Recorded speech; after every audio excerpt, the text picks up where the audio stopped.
Hello, my name is Austin Abbott. I'm a third-year graduate student at the Texas A&M Cyclotron Institute, and I'd like to give you a brief introduction to MARS. MARS is the Momentum Achromat Recoil Spectrometer at TAMU, which is used for a variety of experiments, including my own, which involves the Dapper array. The recoil spectrometer allows us to study short-lived species and is particularly useful for reactions that involve inverse kinematics. So our primary beam is delivered to the target chamber, which you can see in the schematic above here, and you see in the video here. Either a gas or solid target can be placed in the chamber, and that is what will produce the secondary beam that we will send to our experimental setup. So what's the path that the beam will take? First, it will reach a series of magnets that will allow us to achromatically transport the beam. Then we will get to the coffin, which is this large cylindrical chamber here, and you can see it in the schematic there.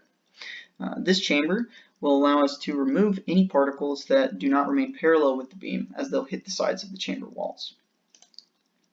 Continuing from the chamber, the next large part of MARS is the velocity filter. So you can see it in the schematic here, however in the video it is blocked by these large white bricks. Now in the velocity filter is where we will apply a specific electric and magnetic field that will then allow us to separate out the species of interest thanks to its particular magnetic rigidity. And then so coming out of the end of the velocity filter here, we reach another series of magnets that allow us to then refocus the beam of our chosen species. And then we reach the end of the MARS line, which is where the experimental setup would be mounted.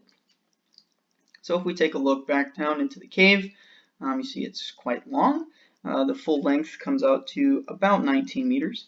And you can see that we can achieve very good mass resolution with this spectrometer. So thank you for listening.